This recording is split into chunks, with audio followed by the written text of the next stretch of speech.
Òǹbí lórí ọ̀rọ̀ tó wà láàrin Funny Thinker pẹ̀lú Sunday Igboho wàhálà ńlá mà ti ń bẹ́lẹ̀ ó mà ti ń rúgbó bọ̀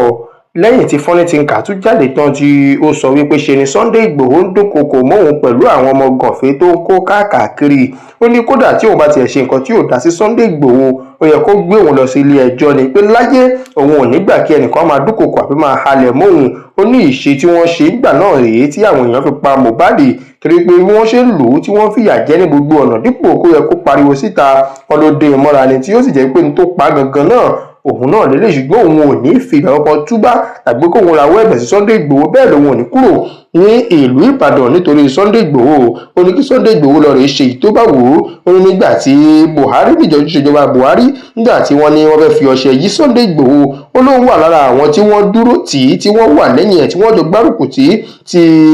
òfin rí òmìnira gbà pé ká lóun mọ̀ pé irúfẹ́ èèyàn báyìí adókòkò mọ́ ni ẹ̀dá ọ̀pẹ́sọ̀ òun ni Sunday Igboho òun ò bá tí ì ṣe gbélé tí òun ṣe. Arákùnrin Funny Thinker bá ní kò sí nǹkan tí òun lè pàdánù tó ju ẹ̀mí òun lọ ṣùgbọ́n kóun tó pàdánù ẹ̀mí òun lòun ṣe wá sí gbangba wálíà tí òun wá pariwo kí ayé ó gbé òun lọ́wọ́ Sunday Igboho. Ó ní kódà ẹnìkan tí ó tún wá fi ilé òun hàn Sunday Igboho gangan náà ló ń lépa ẹ̀mí òun torí pé òun ò lọ sí ilé Sunday Igboho láti lọ rèé bẹ̀bẹ̀ fún oúnjẹ tàbí kó lọ rèé bẹ̀ fún owó rí. Ó wá ní Sunday Igboho ti sọ fún àwọn ọmọ gànfẹ́ àti àwọn ọmọ ọ̀tá tó ń kó káàkiri wípé ibikíbi tí wọ́n bá ti rí òun ṣe ni kí wọ́n pa òun kí wọ́n gé ẹ̀mí òun kúrú. Ó wá ní pé eléyìí kò ní jọ farare lọ fáwọn torí pé kàkàkẹ́kù má jẹ sèse wọ́n ní yóò fi ṣàwàdànù ní bẹ́ẹ̀ ìtàkùn tó ní kí erin má wodò tó ń tẹrin báyìí náà ni wọ́n jọ ṣe já tùbú nínú omi ọ̀hún. Ó ní ṣó lè ṣerú kó tó ń ṣe fóun yìí fi kọ̀ọ̀kan nínú àwọn ọmọ Ṣèyí Mákindé tàbí kọ̀ọ̀kan nínú àwọn ọmọ Akálà. Ó ní ẹni tó fi àdírẹ́sì ilé òun wọn Sunday Igboho yìí náà kí wọ́n rántí pé ní àsìkò tí ìjọba ìpínlẹ̀ Ògùn tí wọ́n fi DSS wá kiri òun lòun gbálẹ̀ lọ́wọ́ àjọ DSS. Wàhálà ńlá òun ló ti ń ṣẹlẹ̀ láàrin Funny Thinker